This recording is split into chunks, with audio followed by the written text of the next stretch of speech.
ഞങ്ങളന്ന് മാവ് നട്ടതിൻ്റെ കൂടെ ഒരു കപ്പ മരവും ഒരു പ്ലാവും നട്ടിരുന്നു. കപ്പ മരത്തിൽ കുറച്ച് കാ വന്നിട്ടുണ്ട്. ചെറിയ കായാണ് കാണുന്നത്. കുറച്ചൊക്കെ അണ്ണാനും കിളികളും ഒക്കെ കഴിച്ചുകൊണ്ട് പോയി. 2 ചെറിയ കാ കിട്ടി. എന്തായാലും നമ്മളാ വിളവെടുപ്പല്ലേ. നാടൻ പപ്പയ്ക്ക ആയതുകൊണ്ട് നല്ല ടേസ്റ്റ് ആയിരിക്കും. കയറി പറിക്കാമെന്ന് വിചാരിച്ചപ്പോൾ ഭാര്യ കിടന്ന് ഒരേ വിളി, കയറല്ലേ കയറല്ലേ. ആ കമ്പെടുത്ത് പറിക്കായി. ആ കമ്പി കൊണ്ട് കുത്തി തള്ളിയിട്ട് ഭാര്യയുടെ കയ്യിൽ കൊണ്ട് കൊടുത്തു. എന്നാ പിടിച്ചു 2 എണ്ണം. അതുകൊണ്ട് കൈ കൊടുത്തപ്പോൾ ഭാര്യയ്ക്ക് പിന്നെയും മോഹം.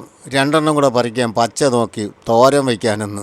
ഞാൻ പറഞ്ഞു ഇനിയിപ്പോൾ എനിക്ക് പറിക്കാൻ വയ്യ, എന്തായാലും കുറച്ച് കഴിയട്ടെ, നമുക്ക് ആ പ്ലാവിൻ്റെ സ്ഥിതി എന്തിനാണെന്ന് നോക്കാമെന്ന് വിചാരിച്ചു. 3 വർഷത്തിൽ ചക്ക കിട്ടുമെന്നൊക്കെ പറഞ്ഞാണ് ആ കച്ചവടക്കാരൻ ഞങ്ങൾക്ക് ഈ പ്ലാവ് തന്നത്. ഓരോ പ്രാവശ്യം ഞങ്ങൾ വരുമ്പോൾ അതിൻ്റെ ചുറ്റിലുമുള്ള കാട്ടുചെടികളൊക്കെ പിച്ച് കളഞ്ഞ് വളമൊക്കെ ഇടും. പക്ഷേ 1 മാസം കൊണ്ട് തന്നെ വീണ്ടും ആ ചെടികളെല്ലാം വളർന്നതിൻ്റെ മൂട്ടിൽ വരും. 4 മാസത്തിന് മുമ്പ് ഞങ്ങൾ ഈ കാട്ടുചെടികളെല്ലാം വെട്ടിക്കളഞ്ഞതാണ്.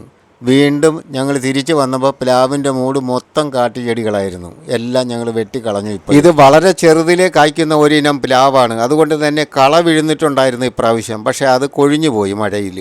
എന്തായാലും അടുത്ത പ്രാവശ്യം ചക്ക കിട്ടുമെന്നുള്ള 100% പ്രതീക്ഷയിലാണ് ഞങ്ങൾ.